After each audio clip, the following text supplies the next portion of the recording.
Aujourd'hui, Maria s'est pointée chez moi. Ce n'était pas vraiment une fête. Je suis sûr qu'elle est partie en se sentant aussi joyeuse qu'un chat mouillé. Elle a essayé d'être chaleureuse et câline, mais trop d'eau a coulé sous les ponts. La douleur est toujours vive, tu sais? Alors ouais, si elle est une sainte sacrément, pourquoi n'avons-nous pas parlé depuis 5 ans jusqu'à présent? Tout a commencé avec la petite erreur de sa mère. Je peux encore entendre les derniers mots que j'ai crachés à Maria il y a 5 ans. C'était aux funérailles de sa mère, probablement le jour le plus émotionnellement épuisant de ma vie. Je me suis avancé vers elle au bord de la tombe, canalisant toute ma rancœur, et je lui ai dit qu'elle était morte pour moi comme la femme que nous venions d'enterrer. Puis je me suis tourné vers mon fils Jake et je lui ai fait le même numéro de culpabilité, en lui secouant le doigt sous le nez comme un vieux grincheux. Juste pour bien faire passer le message, je me suis assuré que tout le monde à portée d'oreille sache qu'ils étaient tous sur ma liste noire. Les visages choqués de ma famille et de mes amis, les yeux grands comme des soucoupes, sont gravés dans ma mémoire. Ce moment de douleur, de notre famille qui implose, de perdre leur mère et de voir leur père déraper, voilà ce qui me hantera jusqu'à ce que je sois 6 pieds sous terre. Ce jour-là, j'ai tout laissé derrière moi, emmenant seulement ma plus jeune, Zoé, avec moi. Pourquoi? Eh bien, accrochez-vous, car c'est là que ça devient vraiment compliqué. C'était notre 25e anniversaire de mariage quand j'ai découvert que Vanessa jouait à cache-cache derrière mon dos. Et pas juste une fois, on parle d'une liaison à plein temps. Imaginez ceci, une magnifique journée de juin, le soleil brillant comme s'il était payé en heures supplémentaires. Tout le monde et son chien sont venus pour nous célébrer. Mon vieux est là dans son fauteuil roulant, tenant court à la table d'honneur avec les parents de Vanessa et nos 3 enfants. Amis, voisins, vous les nommez, ils nous tapent tous dans le dos, nous submergent de cadeaux. Même le maire débarque avec une plaque chic, déclarant le 14 juin comme « Journée de Lucas et Vanessa Jenkins ». Parler d'une prémonition gênante, non? Nous avons cet immense temple de cirque installé, et plus de 200 personnes s'amusent, se régalent et dansent comme si personne ne les regardait. Lorsqu'il est temps de renouveler nos vœux, tout le monde pleure comme s'il coupait des oignons. Y compris moi et Vanessa, bien que je n'ai pas remarqué quelqu'un d'autre avec les joues mouillées. Le drôle, c'est que je ne pouvais pas voir nos enfants debout à côté de nous, ni nos familles se montrant tout affectueux au premier rang. Bon sang, je n'ai même pas remarqué notre Golden Retriever, Beau, en train de roupiller au pied du prédicateur. Tout ce que je pouvais voir, c'était Vanessa, la femme que je pensais compléter, celle avec qui je pensais vieillir et devenir grincheux. Maria venait de rentrer de sa lune de miel une semaine plus tôt. Jake avait terminé sa 2e année à l'université, et Zoé avait survécu à sa première année. C'était agréable d'avoir tout ce cirque de retour en ville, tu sais? Je ne l'admettrai jamais à voix haute, mais le chaos d'avoir les enfants autour me manquait. Je suis sûr que Vanessa ressentait la même chose. Pendant un court instant, nous étions à nouveau une vraie famille. Je ne savais pas que c'était le calme avant la tempête. Quelques jours après notre petite fête d'amour, je suis en train de rendre tout le matériel de fête à l'endroit de location quand je fais une manœuvre maladroite et que j'abîme une Lexus de luxe sur le parking. J'ai pris le virage trop serré et bam, le phare est fichu. Le flic qui arrive, nul autre que Mark, un des anciens potes de Jake de ses équipes sportives. Le gamin est maintenant plus grand que moi, et cet uniforme lui donne une autorité qui me fait me sentir vieux. Après avoir réglé les formalités, Mark et moi finissons par discuter de tout et de rien. Alors qu'on termine, il lâche une bombe qui déclenche des alarmes dans ma tête. « Eh bien, Monsieur Jenkins », dit Mark en tendant la main pour me saluer. Je dois retourner au poste. C'était sympa de vous revoir, désolé d'avoir manqué votre fête d'anniversaire. Mes parents m'ont dit que c'était génial. Je serre la main du gars que je me rappelle comme un môme maigrichon se faisant toujours attraper en volant des bases en petite ligue. Maintenant, il est devenu un homme dont je suis fier d'appeler mon ami. Oh, et dites à Madame Jenkins de faire attention au panneau stop, ajoute-t-il avec un sourire en coin. Je pourrais ne pas être aussi indulgent la prochaine fois. Je devais avoir l'air d'un cerf pris dans les phares car Marc devient tout rouge d'un coup. Oups, Je n'aurais pas dû dire ça, marmonne-t-il. Je peux voir qu'il est mal à l'aise, alors j'essaie de rester détendu et de comprendre de quoi il parle. Pas de souci, Marc. Vanessa ne dit pas toujours quand elle reçoit une contravention. Elle pense que je vais devenir dictateur et lui retirer le permis. Je ne le ferai pas, mais je la laisse penser ça. Donc, pour garder le dessus ce soir au dîner, qu'est-ce que tu lui as reproché exactement? Je pourrais la taquiner un peu à ce sujet. Je suis désolé, je n'aurais pas dû en parler. Je ne veux pas causer de problème. Je force un sourire plus grand pour le rassurer. Personne n'est en tort, juste un peu de taquinerie amicale. Allez, dis-moi ce qui s'est passé? Eh bien, c'était il y a quelques semaines, un samedi 31, je crois. Ta femme est sortie du parking de l'Holiday Inn sur la route 40 sans s'arrêter au panneau d'arrêt. Elle n'a heurté personne ni causé de scandale, mais elle est partie si vite que j'ai dû l'arrêter pour lui rappeler de ralentir. Techniquement, j'aurais dû lui donner une amende pour avoir grillé le stop. Mais comme il n'y a pas eu de mal, j'ai préféré la laisser partir avec un avertissement. Ce n'était pas bien grave. Ouais, Marc, tu as bien fait. Je vais lui parler pour qu'elle fasse plus attention et peut-être la taquiner un peu à ce sujet. Merci de m'avoir prévenu. Content de te revoir. Après avoir déchargé tout le matériel de la fête, je m'assois dans mon camion, réfléchissant à ce que Marc vient de me dire. Il y a 2 semaines, le 31, j'étais chez mon père pour le week-end, l'aidant avec les tâches qu'il ne pouvait plus gérer seul. C'était aussi 2 semaines après le mariage de Maria. Ce samedi-là, j'ai passé toute la journée avec mon père, l'emmenant visiter une communauté de retraite chic pour voir s'il envisagerait de déménager. Il n'était pas enchanté par l'idée, et je savais qu'il ne le serait pas, mais je devais essayer. J'étais avec lui toute la journée du samedi et je ne suis rentré que vers 21h le dimanche soir. Je n'ai rien remarqué d'anormal, et Vanessa n'a rien mentionné à propos d'un incident avec Marc. Elle m'a dit qu'elle avait passé une journée tranquille à la maison à rattraper sa lecture. J'ai pensé que Marc avait dû se tromper car Vanessa ne me mentirait pas. J'ai donc attribué cela à l'une des petites mystères de la vie et j'ai laissé tomber. Environ un mois après notre grande fête d'anniversaire, ma sœur appelle de nulle part. Elle a trouvé papa étendu sur le sol de sa cuisine lors de sa visite bimensuelle. Il s'avère qu'il avait fait une chute ce matin-là et n'avait pas pu se remettre dans son fauteuil roulant.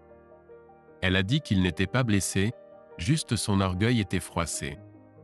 J'ai immédiatement commencé à planifier de passer chez lui samedi et à essayer de le convaincre de déménager quelque part de plus petit où il pourrait obtenir plus d'aide.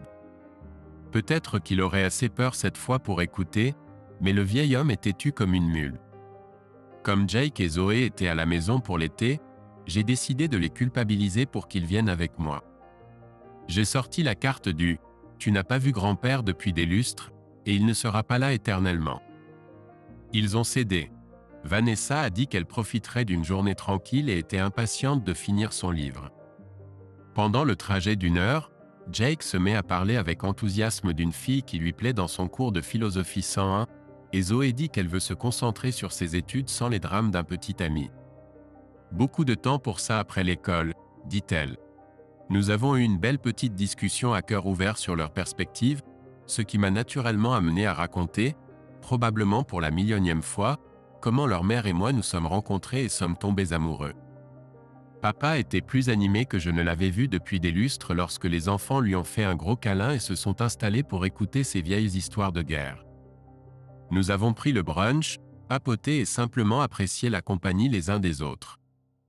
Vers midi, il s'est assoupi dans son fauteuil et nous nous sommes tous dispersés pour le laisser se reposer. Et, vous deux, restez ici et gardez un œil sur grand-père. Je reviens dans un instant. Je vais chercher du matériel pour abattre cet arbre mort dans le jardin avant qu'il ne décide de tomber sur la maison. Jake et Zoé sont restés dans le salon, regardant la télévision et surveillant grand-père. Pendant ce temps, j'avais l'intention de rentrer chez moi pour prendre ma tronçonneuse, des cordes et tout le matériel nécessaire pour abattre un arbre. Je ne sais pas pourquoi, mais j'ai pris la sortie de l'autoroute pour rejoindre la route 40. En bas de la colline, j'ai repéré l'entrée du Holiday Inn de l'autre côté de la route, et sans réfléchir, j'ai tourné dans le parking de l'hôtel. Alors que je m'arrêtais et regardais autour de moi, j'ai remarqué le panneau d'arrêt en bas de la colline que Vanessa aurait soi-disant manqué. Il était assez facile de voir comment n'importe qui aurait pu le rater, moi y compris. J'étais sur le point de sortir du parking quand quelque chose a attiré mon attention. Une voiture qui n'avait rien à faire là. La voiture de Vanessa. J'ai freiné brusquement et j'ai regardé une deuxième fois.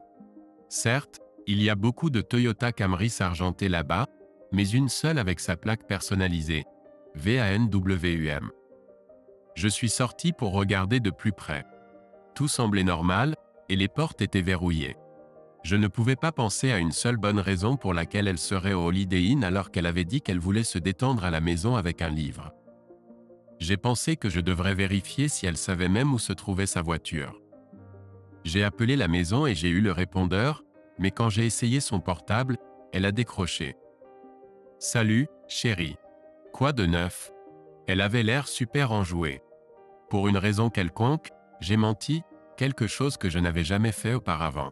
« Oh, pas grand-chose. Je suis juste en train de prendre quelques trucs au magasin pour papa et j'ai pensé t'appeler. J'ai essayé la maison, et comme tu ne répondais pas, j'ai appelé ton portable. Où es-tu ? Je suis au centre commercial. J'ai fini mon livre et j'ai pensé faire un peu de shopping. Ça te dérange pas, hein ? Waouh, elle vient de me mentir en pleine figure. Ou du moins je pense qu'elle l'a fait. Non, tant que tu ne dilapides pas le fonds pour les études des enfants. À quelle heure prévois-tu de rentrer à la maison ? Probablement vers 6 heures. Tu veux que je prépare quelque chose à dîner ? Na, je ne me sens pas très bien. Je vais peut-être passer la nuit chez papa et renvoyer les enfants à la maison. Je te tiens au courant, ai-je répondu. D'accord. Préviens-moi quand tu auras décidé, dit-elle, semblant un peu déçue. Oh, au fait, tu es allée au centre commercial toute seule en voiture ? Ai-je demandé, cherchant la vérité. Oui, je suis venue en voiture. Je suis arrivé il y a quelques minutes. Pourquoi ? Juste par curiosité. Bon, je dois y aller. Amuse-toi bien et fais attention à Marc en quittant l'Holiday Inn, ai-je dit avant de raccrocher. J'attendais, ne sachant pas à quoi m'attendre. Puis j'ai entendu un cri étouffé venant de l'hôtel. J'ai scruté la zone mais je n'ai rien vu d'anormal, surtout pas la source du cri. Je me suis assis sur le capot de la Camry de Vanessa, restant en observation. Quelques instants plus tard, une voiture de police s'est arrêtée et Marc en est sorti. « Bonjour, monsieur Jenkins, avez-vous appelé le 911 ?» a-t-il demandé. « Non, Marc, je n'ai pas appelé. » Eh bien, quelqu'un a signalé un cambriolage de voiture. « Je vais vérifier avec le gérant à l'intérieur, » a dit Marc. « Marc, est-ce que tu peux me rendre service ? Quand tu iras à l'intérieur, peux-tu voir si Madame Jenkins est là et avec qui elle est ? Je t'attends ici. D'accord, attends. Non, je suis désolé, monsieur Jenkins, je reviens bientôt. Je vais découvrir ce qu'il se passe et je viendrai vous parler. Vraiment désolé, a dit Marc, visiblement troublé. Il est retourné à sa voiture de patrouille et a roulé vers l'entrée. J'attendais anxieusement, mais rien ne s'est passé pendant ce qui semblait être une éternité. Enfin, au loin, j'ai entendu la sirène d'une ambulance. Elle est devenue de plus en plus forte en s'approchant et s'est arrêtée à l'entrée du motel. Les ambulanciers en sont sortis et peu après ont chargé quelqu'un dans l'ambulance. Marc est venu vers moi avec un air grave. « Je suis désolé, monsieur Jenkins, il y a eu un incident à l'intérieur. Votre femme a été emmenée à l'hôpital du comté en ambulance. Elle a essayé de traverser une porte vitrée coulissante. Heureusement, elle n'a pas cassé, mais elle est assez amochée avec une coupure au-dessus de l'œil et elle est vraiment bouleversée. L'homme qui était avec elle s'est enfui lorsque l'ambulance est arrivée. J'ai ces informations et sa déclaration. Je ne peux pas les partager maintenant, mais vous pouvez venir au poste demain et faire une demande en vertu de la loi sur la liberté d'information pour les obtenir. Encore une fois, je suis vraiment désolé pour cela. Vous et Madame Jenkins êtes comme de la famille pour moi. » Il m'a tendu la main pour la serrer, mais je n'ai pas pu répondre. J'ai seulement entendu ses larmes monter après qu'il soit parti. J'ai freiné brusquement et j'ai regardé 2 fois. Bien sûr, Il y a beaucoup de Toyota Camry argentées, mais une seule avec sa plaque personnalisée, VANWUM. Je suis sorti et j'ai jeté un coup d'œil de plus près. Tout semblait normal, et les portes étaient verrouillées. Je ne pouvais pas penser à une seule bonne raison pour laquelle elle serait à l'Holiday Inn alors qu'elle avait dit qu'elle voulait se détendre à la maison avec un livre. J'ai pensé que je devrais vérifier si elle savait même où se trouvait sa voiture. J'ai appelé la maison et j'ai eu le répondeur, mais quand j'ai essayé son portable, elle a décroché. « Salut, chérie. Quoi de neuf ?» Elle avait l'air joyeuse comme tout. Pour une raison quelconque, j'ai menti, quelque chose que je n'avais jamais fait auparavant. Oh, pas grand-chose. Je suis juste en train de prendre quelques trucs au magasin pour papa et j'ai pensé t'appeler. J'ai essayé la maison, et quand tu n'as pas répondu, j'ai appelé ton portable. Où es-tu? Je suis au centre commercial. J'ai fini mon livre et j'ai pensé faire un peu de shopping thérapeutique. Ça te dérange pas, hein? Waouh! Elle vient de me mentir en pleine figure. Ou du moins je pense qu'elle l'a fait. Non, tant que tu ne dilapides pas le fonds pour les études des enfants. À quelle heure prévois-tu de rentrer? Probablement vers 6 heures. Tu veux que je prépare un dîner? Non, je ne me sens pas très bien. Je vais peut-être passer la nuit chez papa et renvoyer les enfants à la maison. Je te tiens au courant, ai-je répondu. D'accord. Préviens-moi quand tu auras décidé, dit-elle, semblant un peu déçue. Oh, au fait, tu es allée au centre commercial toute seule en voiture? Ai-je demandé, cherchant la vérité. Oui, je suis venue en voiture. Je viens d'arriver il y a quelques minutes. Pourquoi? Juste par curiosité. Bon, je dois filer. Amuse-toi bien et fais attention à Marc en quittant l'Holiday Inn, ai-je dit avant de raccrocher. J'ai attendu, ne sachant pas à quoi m'attendre. Puis j'ai entendu un cri étouffé en provenance de l'hôtel. J'ai balayé la zone du regard mais je n'ai rien vu d'anormal, surtout pas la source du cri. J'ai posé mes fesses sur le capot de la Camry de Vanessa, restant en observation. Quelques instants plus tard, une voiture de police s'est arrêtée et Marc en est sorti. « Bonjour, monsieur Jenkins, avez-vous appelé le 911 ?» a-t-il demandé. « Non, Marc, je n'ai pas appelé. » Eh bien, quelqu'un a appelé pour un cambriolage de voiture. Je vais vérifier avec le gérant à l'intérieur, a dit Marc. Marc, est-ce que tu peux me rendre service? Quand tu iras à l'intérieur, peux-tu voir si Madame Jenkins est là et avec qui elle est? Je t'attends ici. D'accord, attends. Non, je suis désolé, Monsieur Jenkins, je reviens bientôt. Je vais découvrir ce qu'il se passe et je viendrai vous parler. Vraiment désolé, a dit Marc, visiblement troublé. Il est retourné à sa voiture de patrouille et a roulé vers l'entrée. J'ai attendu anxieusement, mais rien ne s'est passé pendant ce qui semblait une éternité. Enfin, au loin, j'ai entendu le hurlement d'une sirène. Il est devenu de plus en plus fort à mesure qu'il approchait et s'est arrêté à l'entrée du motel. Les ambulanciers sont descendus et peu de temps après, ils ont chargé quelqu'un dans l'ambulance. Marc s'est approché de moi avec un air sombre sur le visage. « Je suis désolé, monsieur Jenkins, il y a eu un incident à l'intérieur. Votre femme a été emmenée à l'hôpital du comté en ambulance. Elle a essayé de passer à travers une porte vitrée coulissante. Heureusement, elle n'a pas cassé, mais elle est assez amochée avec une coupure au-dessus de l'œil et elle est vraiment bouleversée. L'homme qui était avec elle s'est enfui lorsque l'ambulance est arrivée. J'ai ces informations et sa déclaration. Je ne peux pas les partager maintenant, mais vous pouvez venir au poste demain et déposer une demande en vertu de la loi sur la liberté d'information pour les obtenir. Encore une fois, je suis vraiment désolé pour cela. Vous et Madame Jenkins êtes comme de la famille pour moi. Il m'a tendu la main pour la serrer, mais je n'ai pas pu répondre. J'ai seulement entendu ses larmes monter alors qu'il s'éloignait en voiture. J'ai réussi tant bien que mal à rentrer chez papa, me garant dans l'allée comme dans un état second. Zoé a senti que quelque chose n'allait pas et s'est précipitée dehors en demandant « Qu'est-ce qui ne va pas, papa ?» J'étais trop submergé pour parler. Elle s'est de plus en plus inquiétée jusqu'à ce que je finisse par fondre en larmes devant elle. Je n'avais jamais pleuré devant mes enfants auparavant. Voyant leur vieux père s'effondrer ainsi, Zoé s'est mise à pleurer aussi. Lorsque Jake nous a rejoints, entre sanglots, j'ai réussi à articuler que leur mère était à l'hôpital et qu'ils devaient s'y rendre. Je n'ai pas donné de détails ni expliqué ce qui venait de se passer. Mais en quelques instants, ils étaient dans la voiture, prêts à partir. J'ai donné les clés à Jake et lui ai dit que je ne les accompagnerais pas.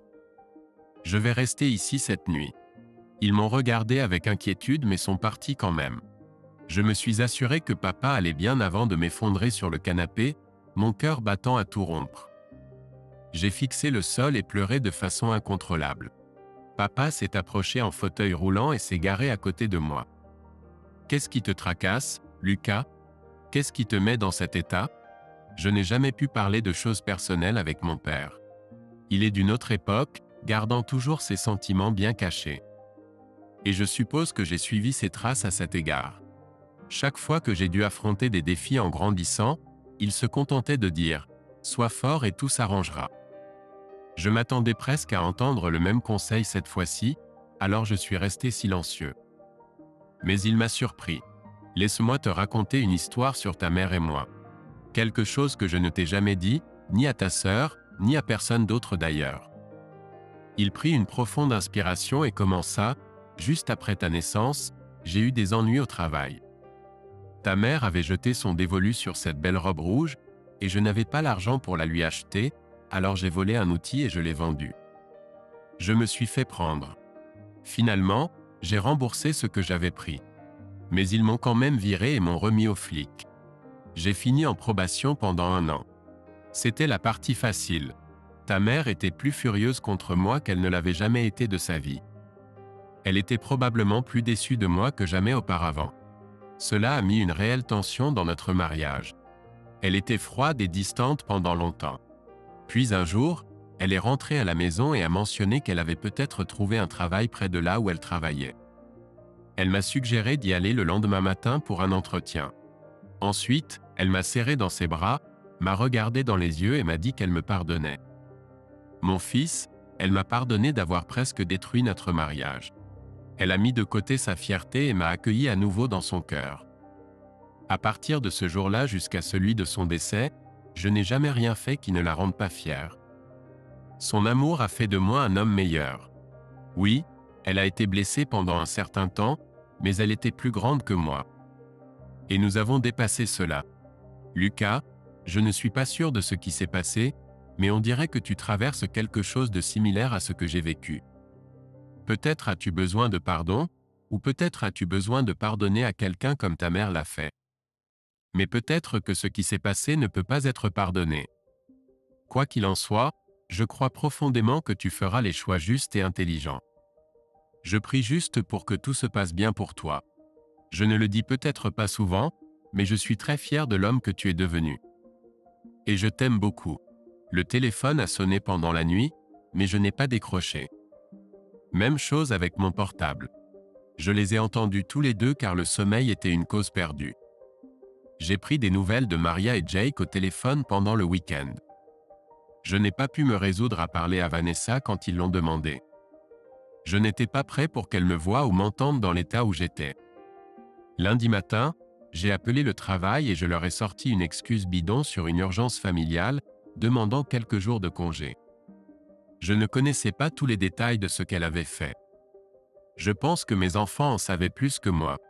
Mais une chose était claire comme de l'eau de roche. Je ne pouvais plus supporter d'en savoir plus. Salut Lucas. Sa voix familière m'a arraché à mes pensées et a ravivé une tempête d'émotions. Sans me retourner, j'ai murmuré « Salut Vanessa ». Je suis resté immobile alors qu'elle tirait une chaise devant moi.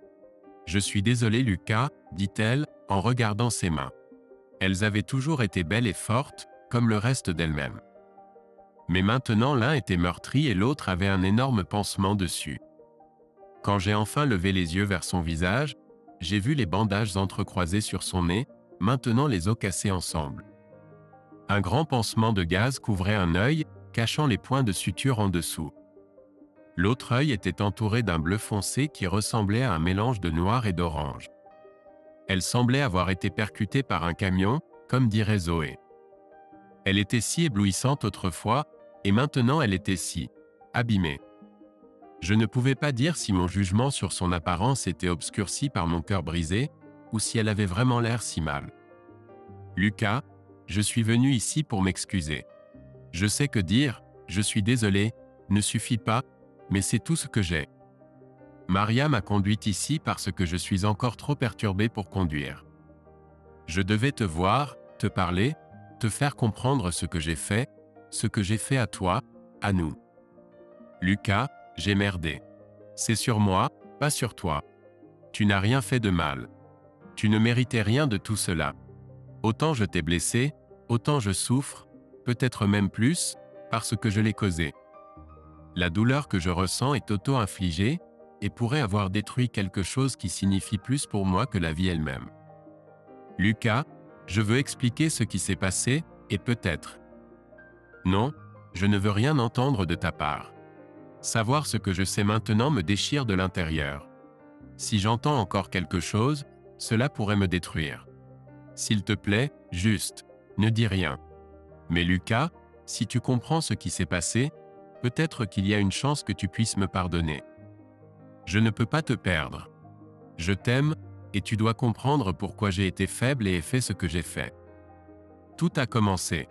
Non, bon sang, je t'ai dit que je ne veux pas l'entendre. Mais Lucas, tu dois m'écouter. C'est le seul moyen de passer outre, le seul moyen de guérir et de redevenir une famille. S'il te plaît, Lucas, écoute juste. J'ai dit non. Je me suis levé et je me suis éloigné, la laissant pleurer dans ses mains meurtries. Papa, s'il te plaît, écoute-la, supplia Maria en me suivant vers la cuisine. Elle a besoin que tu l'écoutes et que tu lui pardonnes. Elle veut expliquer ce qui s'est passé et s'excuser pour que nous puissions avancer. Je me suis retourné et j'ai lancé un regard noir à ma fille aînée, laissant échapper les mots qui me mèneraient à ma propre chute. Maria, si tu penses que écouter son histoire arrangera magiquement les choses entre nous, tu es encore plus naïve qu'elle. Si elle a besoin de se libérer la conscience, elle peut l'écrire dans une lettre et me l'envoyer. Je ne peux pas rester ici à écouter ses excuses sur pourquoi elle a jeté notre mariage de 25 ans et m'a brisé en chemin. Je ne peux pas être près d'elle en ce moment. Je n'ai pas la force de lui pardonner.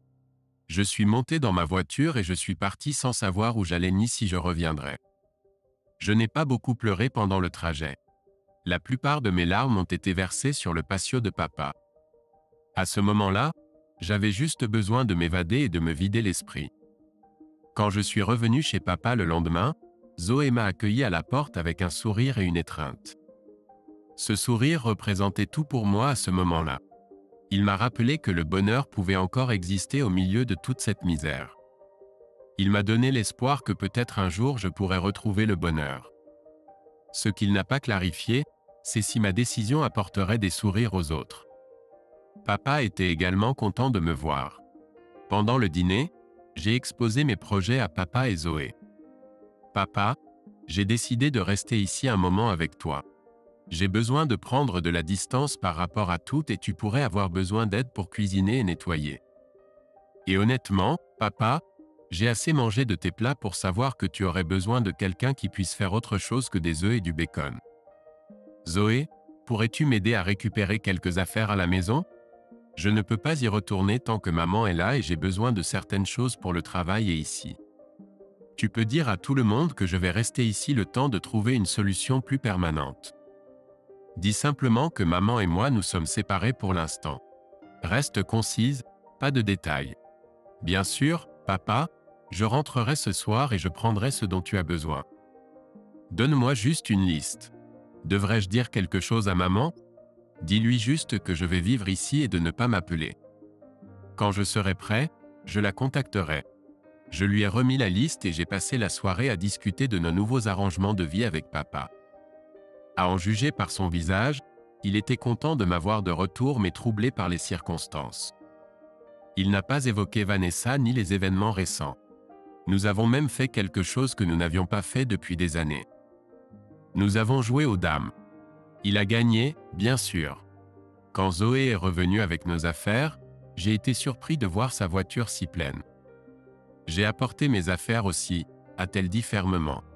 Je prendrai la chambre d'amis et je resterai ici jusqu'à la reprise des cours. Elle avait un regard déterminé en déchargeant nos affaires. Plus tard dans la soirée, je lui ai demandé ce qui s'était passé. Zoé avait l'air contrariée en commençant à parler. « Peux-tu croire ce que Maria a dit ? Elle pense vraiment que tu agis comme un enfant et que tu devrais rentrer à la maison et te réconcilier avec maman. » Et Jake n'était pas mieux. Il a pratiquement dit que tout le monde trompe leurs proches à un moment donné dans la vie. « Ce n'est pas grave, » a-t-il dit. Il a même suggéré que tu pardonnes à maman et que tu te trouves une petite amie en parallèle. Tu peux croire ces deux-là ? Des idiots. Maintenant, Zoé. Papa, je n'ai pas envie d'entendre ça. Tu n'as rien fait de mal, pourtant tout le monde te dépeint comme le méchant pour avoir passé du temps chez grand-père. C'est maman qui a tout gâché. Elle ne mérite pas le pardon. C'est pour ça que je suis ici. Ces trois-là pensent que tu as tort de ne pas revenir en rampant pour t'excuser. Je ne supportais pas ça, alors j'ai préparé mes affaires en même temps que les tiennes. Zoé bouillonnait. Je savais que lorsqu'elle prenait une décision comme celle-ci, il n'y avait pas moyen de la faire changer d'avis. Alors, je me suis assis en silence et j'ai laissé sa colère suivre son cours. Pendant les 2 mois suivants, j'ai essayé de maintenir un semblant de normalité. J'allais travailler tous les jours, je donnais un coup de main à la maison, et j'ai même appris à Zoé à faire une lasagne aux légumes à tomber. Tous les quelques jours, je recevais un appel de Maria ou Jake me demandant quand j'allais rentrer à la maison. Dans ma tête, je pouvais imaginer Vanessa écoutant derrière eux, attendant ma réponse. Je leur ai dit que je restais avec papa et que je ne voulais rien entendre à propos de Vanessa ni lui parler. 1 ou 2 fois, ils ont quand même essayé de dire quelque chose, mais je leur ai raccroché au nez. Un jour, Jake s'est présenté à la porte et a dit qu'il avait quelque chose d'important à me dire. Nous sommes sortis à l'arrière et nous nous sommes assis sur la terrasse pour qu'il puisse s'exprimer. « Papa, tu dois rentrer à la maison maintenant. Ça fait 2 mois et maman va de mal en pis. Je dois bientôt retourner à l'école et je ne peux pas laisser Maria seule pour s'occuper de maman. Nous sommes inquiets de ce que maman pourrait faire quand aucun de nous ne sera là. Elle pleure tout le temps, ne dort pas et mange à peine. Elle a beaucoup maigri. Certains de tes amis sont venus lui rendre visite et ils sont tout aussi préoccupés que nous. Elle ne fait rien d'autre que de rester à la maison à se morfondre. Nous avons essayé de la sortir pour manger ou faire des courses, mais elle se remet à pleurer. Papa, je pense que tu l'as assez punie. Tu dois passer outre ta rancune et rentrer à la maison. Elle est désolée. Tu es blessé. Elle souffre aussi. Il est temps de tourner la page et de rentrer. Je suis resté là à fixer mon fils. C'est le même gars que j'ai entraîné au baseball et au soccer et aidé à obtenir son badge d'Eagle Scout. Mais il est différent maintenant. Ce n'est plus le fils qui me rendait fier avec ses réussites et ses choix. Ses valeurs ont changé quelque part en chemin. Il pense que ce que sa mère a fait est acceptable et si c'est bien pour elle, alors cela donne un mauvais exemple selon lequel c'est bien pour lui aussi. J'ai toujours enseigné à mes enfants que les promesses sont importantes et doivent être prises au sérieux. J'ai essayé de lui inculquer de bonnes valeurs morales, à la fois par les mots et par les actes. Maintenant, je pensais que Jake était aussi fou qu'une brouette. Jake, tu es un homme maintenant. Alors je peux te parler franchement, en homme à homme. Sors de chez moi. Comment oses-tu venir ici et m'accuser d'être immature? Ce n'est pas moi qui ai tout gâché. Si tu soutiens ce que ta mère a fait, alors tu as changé et pas en mieux. Rentre chez toi et prends soin de ta mère. Je serai là jusqu'à ce que je décide le contraire.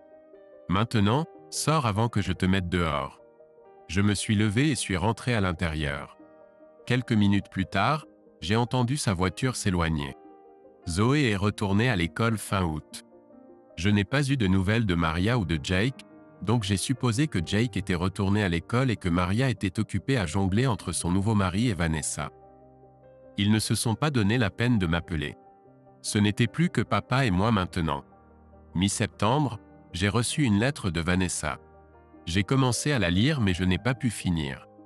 J'avais dit à Maria que si Vanessa voulait se libérer la conscience, elle devait tout écrire et me l'envoyer. Maintenant que j'avais la lettre, je ne pouvais pas me résoudre à la lire. La douleur était encore trop vive. Au lieu de cela, j'ai évité d'y penser et j'ai essayé de continuer ma vie du mieux que je pouvais. Zoé appelait tous les quelques jours pour prendre des nouvelles de papa et de moi. Elle a mentionné qu'elle avait parlé à Maria et Jake et qu'ils faisaient de même pour leur mère. Zoé prévoyait de venir pour mon anniversaire fin octobre et espérait que j'aurais pris une décision sur notre avenir d'ici là. Être coincé dans l'incertitude n'aidait personne. Je lui ai assuré que nous discuterions une fois que j'aurais pris ma décision. Le 30 octobre, j'ai eu 50 ans, un grand cap. Zoé est arrivée le matin et a annoncé qu'elle emmènerait papa et moi dîner dans un grand restaurant italien pour célébrer. Elle m'a taquiné sur le fait que j'allais enfin goûter une vraie lasagne, une pique taquine sur mes talents culinaires. Je suis sûr que c'était le premier sourire que j'avais depuis des mois. Nous sommes rentrés tard du dîner et j'ai aidé papa à se coucher avant de rejoindre Zoé dans le salon. Je lui ai donné une bière et nous nous sommes assis pour discuter. Alors, papa, as-tu décidé de ce que tu vas faire? Zoé a toujours préféré la franchise. Avec un soupir lourd, j'ai commencé. J'ai réalisé que je n'ai pas toutes les réponses, surtout pas pourquoi elle a fait ce qu'elle a fait. L'éviter et refuser de parler ne résoudra rien. J'ai finalement lu sa lettre, mais je ne suis pas sûr de croire tout ce qu'elle a écrit. Cela pourrait être vrai, mais cela semble trop incroyable. Et comme cela a duré si longtemps, je doute que nous puissions nous réconcilier. Pourtant, j'ai besoin de m'asseoir avec elle, l'écouter et exprimer ce que je ressens. Si je ne peux pas lui faire confiance, alors le divorce pourrait être la seule option. J'ai été aussi malheureux sans elle que tu dis qu'elle a été sans moi. Je suis prêt à avancer, peu importe à quoi cela ressemble pour nous. Demain, je l'appellerai et... Le téléphone portable de Zoé a interrompu mon discours. Bien que je n'en avais pas fini, je l'ai laissé répondre. C'est Maria, a-t-elle dit, en jetant un coup d'œil à l'écran du téléphone. Je vais sortir pour répondre. Elle est partie et est revenue quelques minutes plus tard, l'air choqué et pâle. Ses yeux étaient grands comme des soucoupes. Elle a regardé autour de la pièce avant de s'effondrer dans mes bras, sanglotant de manière incontrôlable. Elle pleurait sur mon épaule pendant que je la serrais fort, attendant qu'elle se calme. Après quelques minutes, elle s'est reculée, a essuyé ses larmes et m'a regardé droit dans les yeux. Papa, maman est partie. Maria l'a trouvée dans la baignoire ce soir. On dirait qu'elle a pris tous ses somnifères. Maria n'a pas dit grand-chose d'autre. La plus grande question non résolue était mon rôle dans le fait que Vanessa ait pris ses somnifères. Je ne les lui ai pas forcés, mais mon refus de parler avait aggravé son état émotionnel. J'étais blessé et je voulais qu'elle ressente la douleur que je ressentais.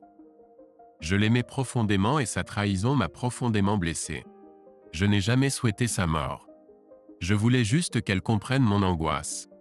Peut-être l'a-t-elle comprise et n'a pas pu la supporter. Maintenant, je ne le saurai jamais vraiment.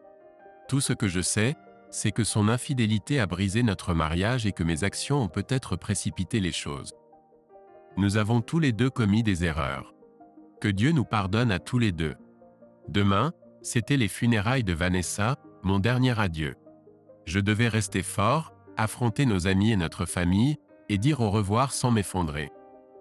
Alors que je me retournais, la porte d'entrée claqua et Maria s'approcha de moi par la porte arrière. « Maria, ça va ?» chuchotai-je, m'asseyant en face d'elle dans un fauteuil de jardin. « Non, pas vraiment. » Nous sommes restés silencieux, rassemblant nos pensées, écoutant le bruissement des feuilles dans la brise nocturne. Maria m'a regardé et a dit « Tu sais, rien de tout cela ne serait arrivé si tu étais simplement rentré à la maison et lui avais pardonné. Elle a fait une erreur. Je suis sûr que tu as commis des erreurs qu'elle t'a pardonnées. Elle ne pouvait pas continuer sans toi. Ton orgueil l'a tuée. Je suis resté là, abasourdi. Ma propre fille me blâmait pour la mort de ma femme. Peu importe combien de fois je le disais ou le pensais, je n'avais rien fait de mal. Ce n'était pas moi qui avais une liaison. Je n'avais pas trompé nos amis et notre famille pendant 6 mois. Je n'avais pas avalé de somnifères pour apaiser ma culpabilité. Et papa, demain ça va être difficile. Tout le monde va revenir ici après les funérailles et il y aura beaucoup de monde. Tu n'as rien à faire. Tu n'as même pas besoin d'être là si tu ne veux pas. Jake et les amis de maman s'occupent de tout, donc tu n'as pas à t'inquiéter. Maintenant, Maria ne voulait même pas de moi à la réunion post-funérailles. Que se passait-il? Peut-être que j'étais trop émotif et stressé pour la comprendre. Une chose était sûre. Je ne voulais pas me disputer avec ma fille à la veille des funérailles de sa mère. Je me suis levé, suis entré dans la maison, et suis descendu dans la salle familiale où j'avais dormi. J'ai rassemblé toute ma literie et l'ai mise dans le panier à linge, puis je me suis habillé en costume et cravate.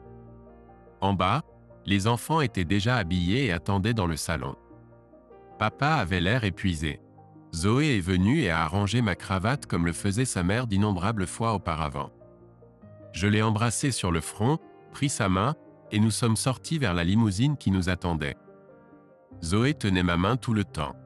Elle n'a rien dit à personne ni à moi, mais est restée assise tranquillement la tête baissée. Lorsque nous sommes arrivés au funérarium, il y avait une foule qui se pressait dans le hall. En entrant, les gens se sont écartés comme la mer Rouge, et nous nous sommes dirigés vers la salle d'exposition. Tout le monde me dévisageait, mais en passant devant nos amis et voisins, quelque chose n'allait pas. Au lieu de la sympathie, beaucoup avaient des regards qui criaient « C'est toi le méchant ici ». Quand j'ai fait signe à quelques-uns, ils se sont rapidement détournés pour papoter avec d'autres. Mon patron de travail m'a serré la main et a murmuré ses condoléances, mais ceux qui l'entouraient avaient la même ambiance étrange et hostile. Il était le seul à me dire quelque chose. Les enfants recevaient des regards compatissants de la part des mêmes personnes qui venaient de me snober. J'étais perdu. Je n'avais jamais vraiment assisté à beaucoup de funérailles.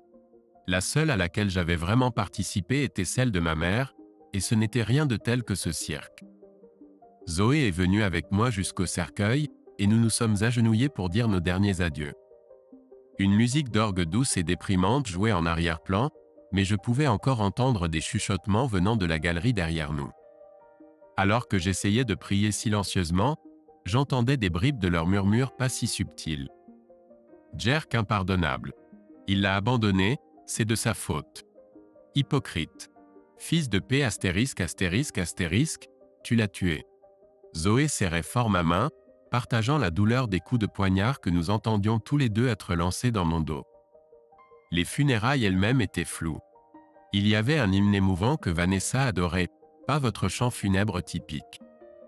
Étonnamment, la meilleure amie de Vanessa ne m'a même pas salué, ni Zoé, après avoir discuté avec Maria et Jake. Un tas d'amis se sont levés pour parler, et Maria a conclu le tout avec un discours sur la miséricorde et le pardon, le comparant à Jésus pardonnant aux hommes qu'il avait cloués sur la croix. Subtil, Maria. Vraiment subtil. Il faisait froid et calme au cimetière où nous avons écouté les dernières paroles du prédicateur. Lorsque le service s'est terminé, nous avons chacun déposé une rose rouge sur le cercueil de Vanessa. Je suis passé en premier, puis Zoé, suivi de Maria et Jake. L'ami de papa l'a également poussé devant le cercueil. Avant de partir, quelque chose en moi a craqué. Je me suis tourné vers Maria et Jake, laissant toute ma rancœur s'écouler. Je leur ai dit qu'ils étaient morts pour moi à cause de leur comportement, répandant des mensonges et me dépeignant en tant que méchant. J'ai dit cela devant tout le monde puis je me suis enfui avec Zoé, disant au chauffeur de limousine d'accélérer, laissant Maria et Jake dans la poussière au bord de la route. Seule une poignée de personnes se sont présentées à la réception qui a suivi, y compris mon patron et sa femme et deux voisins. Maria et Jake étaient blottis ensemble chez elle. Zoé m'a informé plus tard que la plupart des gens pensaient que j'avais fait du tort à Vanessa, menant à sa mort, et me voyaient maintenant comme le méchant dans tout ce gâchis. Zoé est retournée à l'école, me laissant me sentir plus seul que jamais. Ses visites pendant les pauses étaient les seuls moments lumineux de mes journées solitaires. Maria était occupée à jouer à la maison avec ses beaux-parents, et Jake était soit à l'école, soit introuvable pendant ses pauses.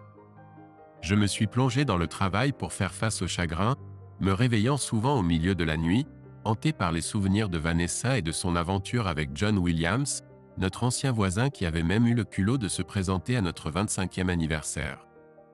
Avec le temps, la douleur s'est atténuée un peu. Maria a nommé ses enfants Vanessa et Chance, mais je n'ai jamais rencontré les petits monstres.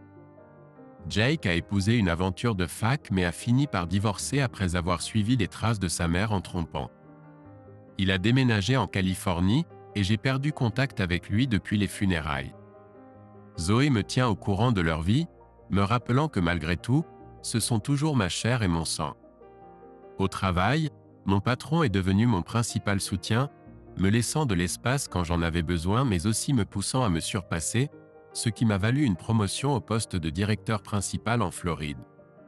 J'ai fait mes valises et déménagé à Orlando, vendu l'ancienne maison, et j'ai essayé de repartir à zéro. Je me suis assuré que mon chien, Beau, s'adaptait bien en lui trouvant un ami poilu. Maintenant, nous nous installons tous dans notre nouveau chez nous. J'ai perdu la plupart de mes prétendus amis dans le Maryland, avec seulement quelques-uns qui restent en contact et aucun ne m'invite à sortir boire une bière ou quoi que ce soit. Après le décès de papa 1 an après Vanessa, il n'y avait que moi et Zoé, qui a obtenu son diplôme avec les honneurs et a décroché un super boulot en Floride. Elle loge chez moi pour le moment, et je ne suis pas pressé de la voir partir. Ça fait 5 ans d'enfer. J'ai pratiquement tout perdu sauf Zoé. Pour éviter de devenir ce vieux type solitaire qui ne parle qu'à ses chiens, j'ai ressorti mon ancien passe-temps d'écriture. Je me contentais autrefois de produire des rapports commerciaux ennuyeux, mais récemment j'ai recommencé à écrire des nouvelles, j'en ai même vendu quelques-unes. Un week-end, ce qui avait commencé comme une idée de récit s'est transformé en un manuscrit complet sur le chapitre le plus fou de ma vie. C'était comme arracher un pansement, revisiter tous ces souvenirs douloureux, mais étrangement, tout mettre par écrit était thérapeutique, tu vois. J'ai rédigé un brouillon, mais je l'ai gardé secret, rangé dans mon bureau comme un sale petit secret. Pour perfectionner mon style d'écriture, je me suis inscrit à un cours de création littéraire au collège communautaire local. La plupart de mes camarades étaient assez jeunes pour être mes enfants et plus verts que l'herbe, mais je me suis bien entendu avec 2 autres personnes plus âgées. Maurice était plongé dans le drame familial de la guerre civile, et Alicia, une veuve avec 5 enfants, avait déménagé en Floride pour un nouveau départ et explorait de nouvelles passions à travers des cours à l'université. Plus nous discutions avec Alicia, plus nous réalisions que nous avions des points communs. J'ai toujours cru en laisser mon interlocuteur parler et écouter comme si ma vie en dépendait, car il y aurait un interrogatoire plus tard. N'ayant pas été dans le jeu des rencontres depuis près de 3 décennies, j'étais tout oui quand Alicia parlait. Elle bavardait, et je prenais des notes mentales comme un détective. Un jour, réalisant qu'elle monopolisait la conversation, elle a retourné la situation. Alors, quelle est ton histoire? Comment un gars comme toi se retrouve seul en Floride centrale, suivant un cours d'écriture dans un collège communautaire? Je lui ai donné la version abrégée de ma vie, espérant ramener la conversation vers elle, mais elle n'était pas d'accord. Elle a continué à creuser, posant des questions jusqu'à ce que je cède enfin. Écoute, si tu veux vraiment tout savoir sur moi, viens dîner chez moi samedi. Je me livrerai alors. Son sourire aurait pu illuminer tout l'état. Oui, j'adorerais, a-t-elle dit, et soudain, je me suis senti comme un adolescent à nouveau. Alicia, le dîner était incroyable, dis-je alors que nous nous promenions jusqu'au patio pour profiter de la brise nocturne sous mes palmiers. Pas beaucoup de gars peuvent concocter une lasagne aux légumes, encore moins une aussi bonne. Quels autres tours as-tu dans ton sac? Je crois savoir presque tout de toi, répondis-je. Je gère un centre de distribution pour Folkes Industries à l'Est. Ma fille, Zoé, vit avec moi. Ma femme est décédée il y a un peu plus de 5 ans. J'ai 2 autres enfants et tu as rencontré mes Golden Retrievers, Beau et Luc. C'est à peu près tout pour moi. Je suis plutôt ennuyeux en réalité, rien de trop excitant. Eh bien, tu avais promis de me raconter ton histoire si je venais dîner, taquina Alicia. Alors crache le morceau, j'attends tous les détails croustillants. Au lieu de dire quelque chose, je me levai et rentrai à l'intérieur. Quand je revins, je traînais une boîte contenant mon roman. L'histoire du manège le plus fou de ma vie. J'ai griffonné pendant des années et j'ai même vendu quelques nouvelles au magazine littéraire local. Mon ordinateur est un cimetière d'histoires, certaines arrachées de ma vie et d'autres tout droit sorties de mon imagination. Avant de rejoindre le cours d'écriture créative, j'ai écrit quelque chose dont je ne suis pas sûr que faire. La triste saga de ma famille et moi est entièrement dans cette boîte. L'écrire m'a aidé à faire face aux conséquences de la mort de ma femme et de l'implosion de ma famille. Je n'ai jamais montré cela à personne, mais j'aimerais avoir ton avis. Je pense que cela ne vaut probablement que pour caler les portes les nuits venteuses, mais j'apprécie vraiment l'opinion de quelqu'un dont j'admire l'écriture. Elle me regarda comme si je venais de lui remettre le Saint Graal. J'adorerais lire ton livre. Comment s'appelle-t-il? Je l'ai appelé « Ami de circonstance ». Waouh, c'est un pavé, dit-elle en le prenant de ma main. 987 pages au total. Je veux que tu me dises ce que tu en penses. Sois impitoyablement honnête, même si ça fait mal, mais j'ai besoin du point de vue de quelqu'un d'autre. Je ne veux pas le montrer à ma fille car cela lui rappellerait trop de souvenirs douloureux. Je ne veux pas lui faire de mal. Lucas, ce serait un honneur de lire ton histoire et de te donner mon avis. Une chose que j'ai oublié de mentionner, c'est que j'ai des opinions bien tranchées. Je dis les choses telles qu'elles sont et advienne que pourra, ou quelque chose comme ça. Je commencerai à le lire demain. Nous avons passé le reste de la soirée à discuter de notre cours d'écriture, de la vie nocturne en Floride pour des personnes de notre âge, et à échanger nos opinions sur nos films préférés. C'était une nuit fraîche, et pour une fois, la météo de la Floride a décidé d'être clémente. Quand je l'ai accompagnée jusqu'à sa voiture, elle m'a donné un rapide baiser sur la joue. Je me suis senti comme un adolescent à nouveau en rangeant après notre petite soirée dînatoire. Alicia était introuvable pour notre prochain cours, et je n'avais pas eu de nouvelles d'elle depuis notre dîner. Je commençais à me demander si lui avoir demandé de relire mon livre lui avait donné l'impression que j'étais un genre de cinglé dont elle devait se méfier. J'ai pensé à lui passer un coup de fil, mais je ne voulais pas avoir l'air trop collant. 2 semaines plus tard, elle a appelé quand j'étais absent et a laissé un message sur mon répondeur. « Salut Lucas, c'est Alicia. Je veux que tu viennes dîner chez moi vendredi soir. Mon fils est en ville et loge chez moi pour quelques jours, et je veux que vous vous rencontriez. J'ai peut-être une surprise pour toi quand tu arriveras. Alors apporte 1 ou 2 bouteilles de ce super vin blanc qu'on a eu l'autre jour et sois là à 7 heures. Rappelle-moi pour me confirmer, salut. » Le vendredi soir, je me suis habillé de façon décontractée mais élégante et j'ai apporté 2 bouteilles de Balthasar Reis Riesling Cabinet Attenheimer Schützenhaus 2012. J'avais lu dans un journal local d'Orlando que c'était l'un des meilleurs vins blancs de l'année, et comme je ne connaissais rien au vin, j'ai décidé de faire confiance à l'expert. Il s'est bien accordé avec lasagne, et j'espérais qu'il irait bien avec ce qu'Alicia mijotait. « Salut Lucas, entre », m'a accueilli chaleureusement Alicia en me faisant visiter son chez-soi. Quand nous sommes arrivés sur la terrasse, j'ai vu une petite table dressée pour 3 avec des bougies et des verres à vin. Un homme est sorti de entre 2 orangers et s'est approché de la lumière de la table du dîner. « Lucas, je te présente mon fils Barry. Barry, voici Lucas Jenkins. Enchanté de te rencontrer, » a dit Barry en me serrant la main. « Maman n'a que des éloges pour toi. Elle est impressionnée, et ce n'est pas facile à obtenir. Ravi de te rencontrer aussi, Barry, mais ce qu'elle t'a dit est probablement un peu de la fiction que nous concoctons dans notre cours d'écriture créative. Il n'y a pas grand-chose d'excitant à mon sujet. » Alicia a souri et a fait un geste vers la table. Elle a pris les bouteilles de vin et les a mises dans un rafraîchisseur pendant que nous nous installions. Quand elle nous a finalement rejoints, elle avait de nouveau ce sourire éclatant sur le visage et a pris ma main. « Lucas, je t'ai invité ici sous de faux prétextes. Nous mangerons dès que le vin sera frais. Mais d'abord, je veux parler et partager ce que je pense être une nouvelle excitante. Ce pourrait être une surprise pour toi, j'espère que ce sera une bonne. » Je mourais de curiosité, mais en même temps, j'avais l'impression que j'allais sauter hors de ma peau. « Lucas, mon fils est là ce soir pour te rencontrer à cause de quelque chose que j'ai fait et que tu n'aurais peut-être pas approuvé si je t'avais demandé avant.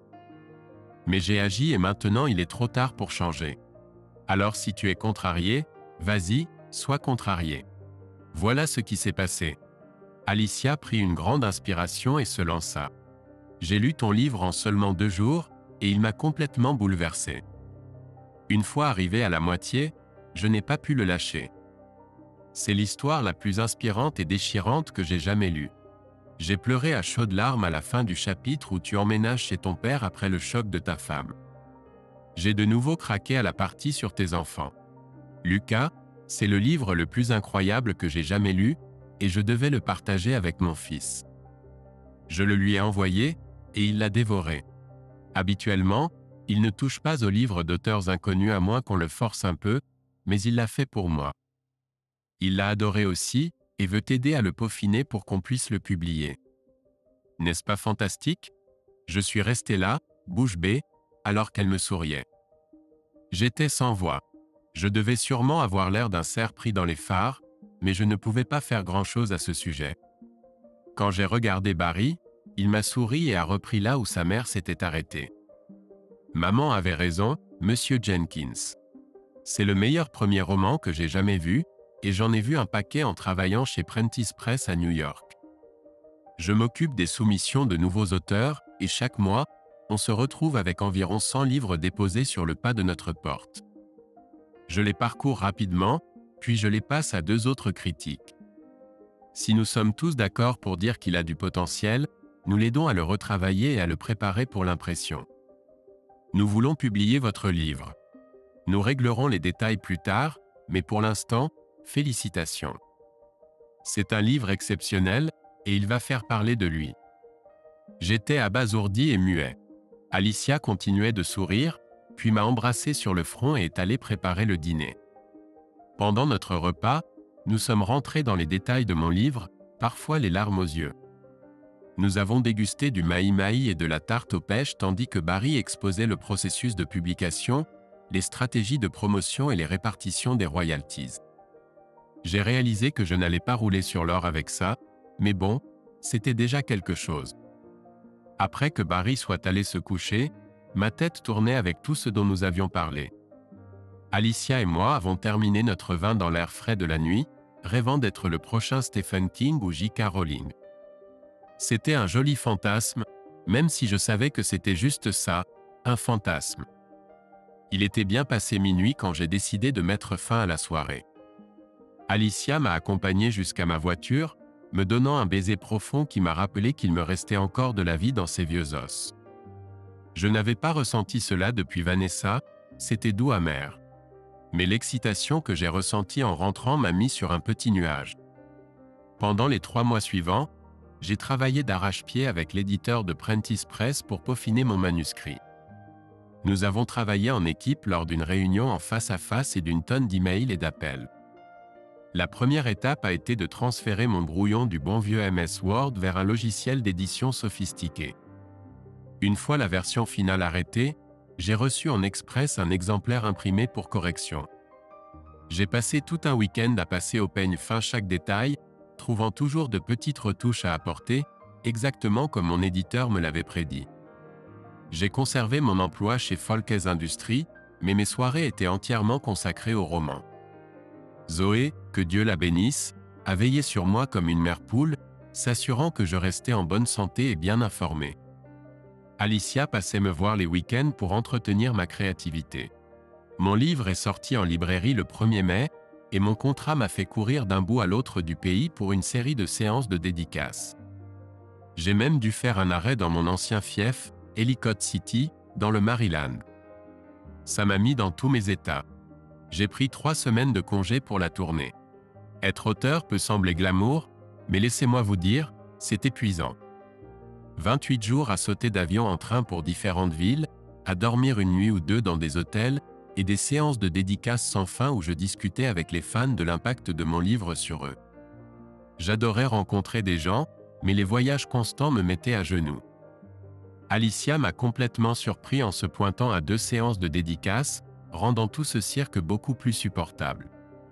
Elle jouait la fan timide, et moi j'étais l'auteur charmant. C'était notre petit jeu interne. La dernière étape était de retour à Ellicott City. J'avais demandé que ce soit le grand final, et Dieu merci, ils l'ont fait. Je connaissais la librairie comme ma poche, à 2 pas de l'endroit où j'ai grandi. L'événement était prévu de midi à 4 heures. Quand je suis arrivé, une foule se formait déjà, avec quelques visages familiers. Mon ancien patron et sa femme attendaient à une table bordée d'environ 50 exemplaires de mon livre sous une immense affiche de votre humble serviteur. J'ai failli les plaquer avec un câlin quand j'ai repéré mon ancien patron et sa femme. On s'est échangé nos numéros et j'ai promis de les rattraper autour d'un dîner. Leur présence me faisait sourire comme un idiot, j'ai presque oublié la file d'attente qui serpentait derrière eux.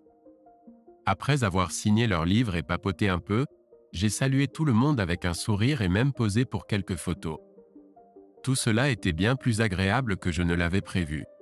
Environ 30 minutes plus tard, un vieux pote qui m'avait ignoré à l'enterrement de Vanessa est venu en tenant mon livre. Je l'ai signé pour lui et lui ai donné une poignée de main chaleureuse. Puis il s'est excusé discrètement, disant qu'il n'avait pas compris avant d'avoir lu mon livre, puis il est parti. Cette scène s'est répétée tout au long de la journée avec d'autres anciens amis qui m'avaient rayé de leur vie. Ils sont tous revenus en rampant avec des excuses pour les torts passés, me laissant avec un étrange mélange de gratitude et de malaise. Le moment le plus intense est survenu lorsque Lenore Williams, de tous les gens, est arrivée en ayant l'air de préférer être ailleurs. Elle a balbutié des excuses pour tout le drame et a révélé qu'elle avait divorcé de John, l'idiot qui avait causé toute cette douleur en premier lieu. Elle était même fiancée à un nouveau type. Elle a même avoué avoir propagé une rumeur selon laquelle je cherchais à me venger, ce qui a poussé John à partir à l'étranger. Au début, je ne savais pas comment réagir, mais finalement, j'ai signé son livre avec des banalités sur la paix et le pardon. Nous nous sommes brièvement enlacés de manière maladroite avant qu'elle ne prenne la fuite. Même après l'heure de fin prévue, les gens étaient toujours en file d'attente. Soudain, j'ai repéré Maria qui rôdait près des étagères de livres, observant silencieusement. Elle n'est pas venue me voir, et au moment où j'ai terminé avec le livre suivant, elle avait disparu dans la nature. La dernière personne en ligne était Zoé. On s'est enlacés et avons discuté alors qu'elle me ramenait à mon hôtel, qui heureusement n'était pas le Holiday Inn. En voiture, nous avons parlé d'Alicia. Zoé a dit qu'elle l'appréciait et espérait que je ressentais la même chose. Quand j'ai avoué être fou amoureux d'Alicia, Zoé s'est mise à pleurer sur mon épaule. À ce moment-là, une voiture de police est arrivée avec les gyrophares allumés. Le sergent Marc en est sorti et est venu vers nous. Nous avons discuté comme de vieux amis. Ça faisait des lustres que je ne l'avais pas vu et je lui ai donné un exemplaire de mon livre avec un mot sur la façon dont le connaître avait changé ma vie. Marc a dû partir pour un appel et Zoé et moi sommes allés dîner. Le voyage de retour vers les anciens lieux familiers s'est avéré bien moins stressant que je l'avais imaginé. Mais le vrai choc est survenu quand je suis rentré chez moi et que j'ai trouvé Maria qui m'attendait à ma porte. Alicia et moi étions en train de discuter de la façon dont mon livre cartonnait, 3e sur la liste des best-sellers du New York Times, si tu peux le croire. Mais voir Maria là-bas a fait tout le reste s'effacer.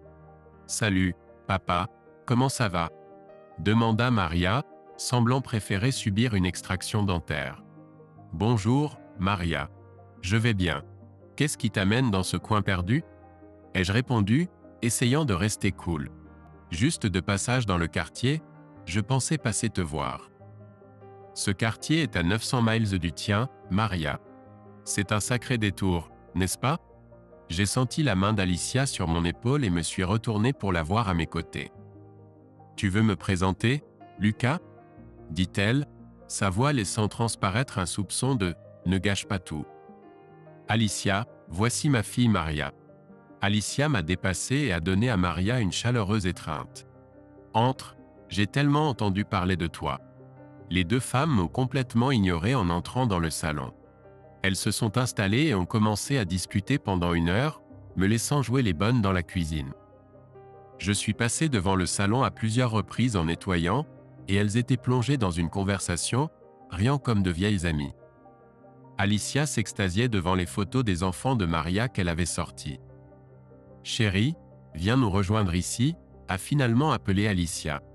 Je connaissais ce ton, ce n'était pas une demande, c'était un ordre. Alors j'ai traîné et me suis assis à côté d'elle. Elle a attrapé ma main, plus pour me retenir que par affection. Les yeux de Maria se sont posés sur nos doigts entrelacés. Un silence gênant s'est étiré comme un élastique sur le point de rompre. Bon, puisque vous agissez tous les deux comme des muets, je vais briser la glace, a déclaré fermement Alicia. Lucas, j'ai invité Maria ici parce qu'elle a quelque chose à te dire. Je savais que tu ne tendrais pas la main, alors je l'ai fait pour toi. Je comprends que c'est ton territoire, mais si tu veux que je reste, tu vas t'asseoir ici et écouter ce qu'elle a à dire. » Mes yeux faisaient des allers-retours entre Maria et Alicia. Elle m'avait coincé, et ne voulant pas déclencher la Troisième Guerre mondiale, je me suis installé et me suis préparé à encaisser.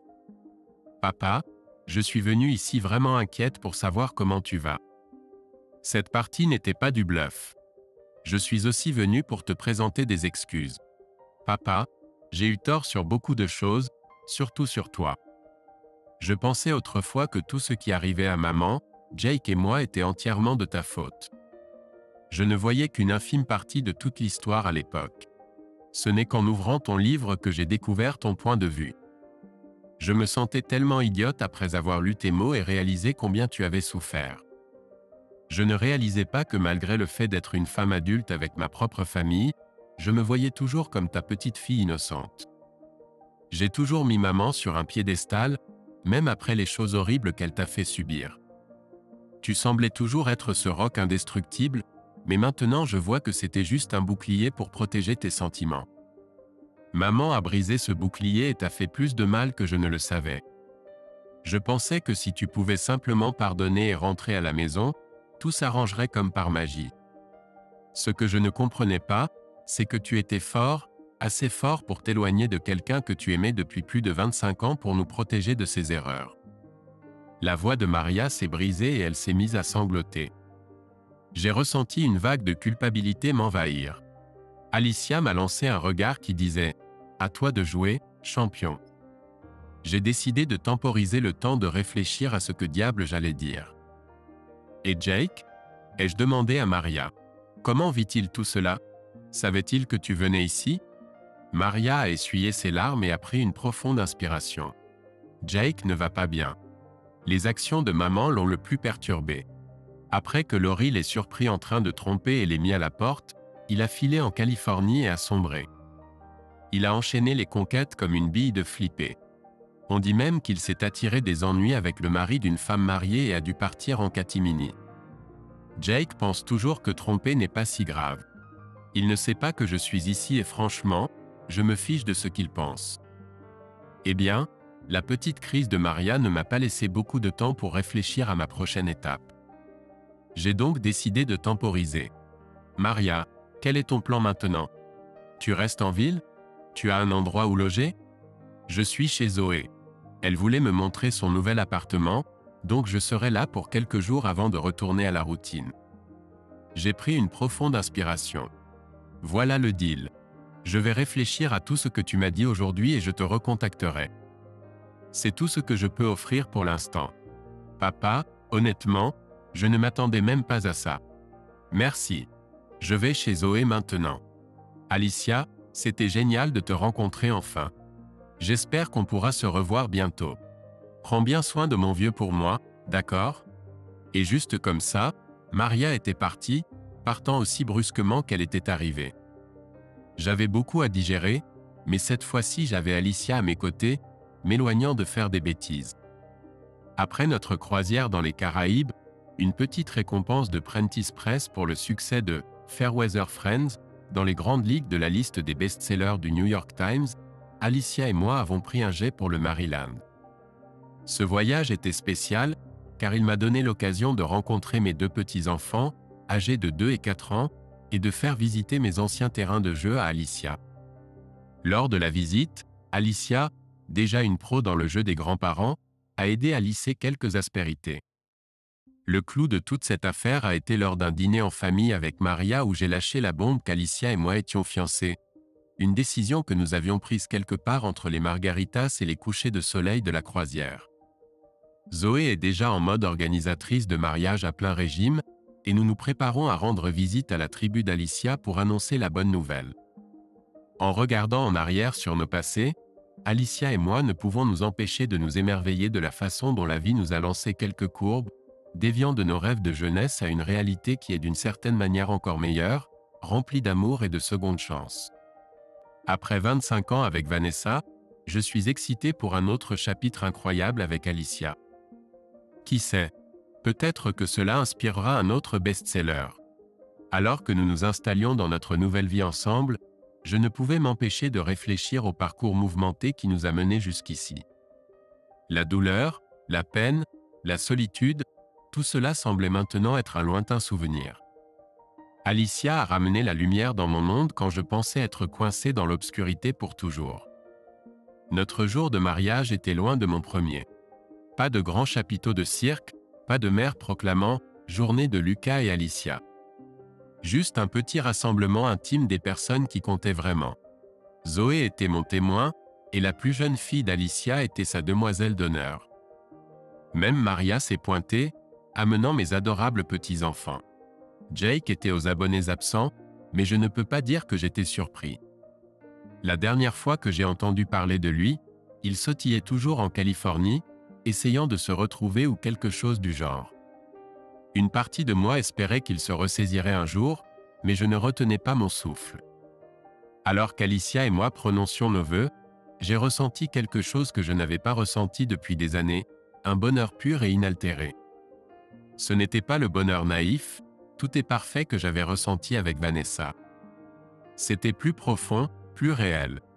Nous avions tous les deux été mis à l'épreuve et en sommes ressortis plus forts de l'autre côté. Après la cérémonie, alors que nous nous mêlions à nos invités, j'aperçus Zoé discutant animément avec l'un des fils d'Alicia. Ils semblaient bien s'entendre, et je ne pus m'empêcher de sourire. La vie a une façon amusante de rassembler les gens. Maria s'approcha de moi, l'air nerveux. « Papa, je voulais juste te dire félicitations. Alicia a l'air géniale, et je suis vraiment heureuse pour toi. » Je l'attirai dans une étreinte, surprenant chacun de nous. « Merci, ma grande. Cela signifie beaucoup. » Alors que la nuit avançait et que la fête commençait à se calmer, Alicia et moi nous éclipsons un instant pour être seuls. Nous nous tenions sur la plage, regardant les vagues s'écraser contre le rivage. « Alors, Monsieur Jenkins, dit-elle, un éclat malicieux dans les yeux. Prêt pour une nouvelle aventure ? Je souris et la serrai contre moi. Avec toi ? Toujours.